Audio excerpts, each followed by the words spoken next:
Petrol 100 ને પાર તો યુવા કોંગ્રેસે વેચી મેલોડી, મેલોડી ખાઓ ખુદ જાવ સાથે અનોખો વિરોધ. ગોધરામાં મોંઘવારી સામે મીઠો વિરોધ, પરંતુ સંદેશો તીખો. પેટ્રોલ ડીઝલના સતત વધતા ભાવોથી સામાન્ય માણસોના ખિસ્સા હળવા થઈ રહ્યા છે અને ચિંતા ભારે બનતી જાય છે. ત્યારે પંચમહાલ યુવા કોંગ્રેસે ગોધરાના ગાંધી પેટ્રોલ પંપ ખાતે અનોખા અંદાજમાં વિરોધ નોંધાવ્યો હતો.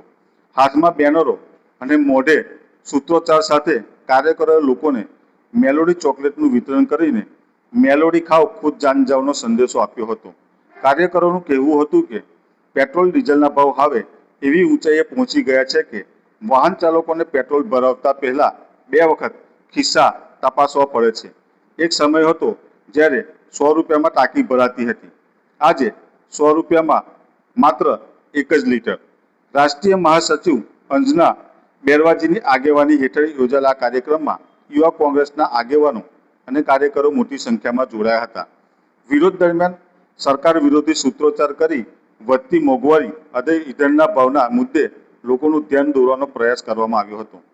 વિરોધ પ્રદર્શન દરમિયાન કાર્યકરો વ્યંગ્યાત્મક રીતે કહી રહ્યા હતા કે મેલોડી ખાઓ ખુદ જાન જાઓ, કારણ કે પેટ્રોલના ભાવની કડવાશ તો હવે સહન કરવી જ પડશે.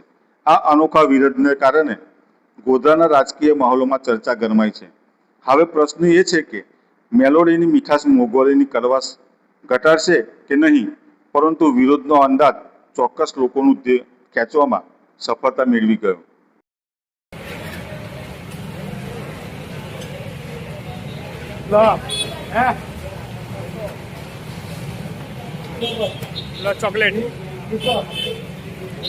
સમગ્ર દેશમાં પેટ્રોલ ડીઝલના ભાવો ઉચકે ને ભૂચકે વધી રહ્યા છે.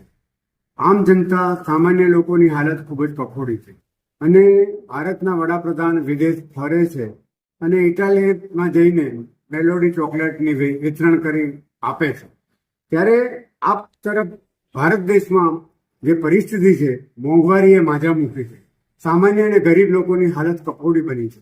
આ સંજોગોમાં સમગ્ર રાષ્ટ્રમાં ભારતીય યુવા કોંગ્રેસના માધ્યમથી આ સરકારની નીતિનો વિરોધ પ્રદર્શિત કરવામાં આવ્યો. જેના ભાગરૂપે પંચમહાલ જિલ્લામાં પણ રાષ્ટ્રીય યુવા કોંગ્રેસના મહાસચિવ અંજના બેરવાજીની ઉપસ્થિતિમાં ગોધરા ગાંધી પેટ્રોલ પંપ પાસે ચોકલેટનું વિતરણ કરીને, મેલોડી ચોકલેટ આપીને લોકોને આ વ્યંગાત્મક કાર્યક્રમ કરીને સમજાવવામાં આવ્યા કે આ દેશ કઈ તરફ જઈ રહ્યો છે. લોકો હેરાન છે, પરેશાન છે. પેટ્રોલ ડીઝલના ભાવ આસમાને છે અને વડાપ્રધાન વિદેશમાં ફરી મેલોડીની વિતરણ કરે છે અને દેશની દુર્દશા બગડી રહી છે.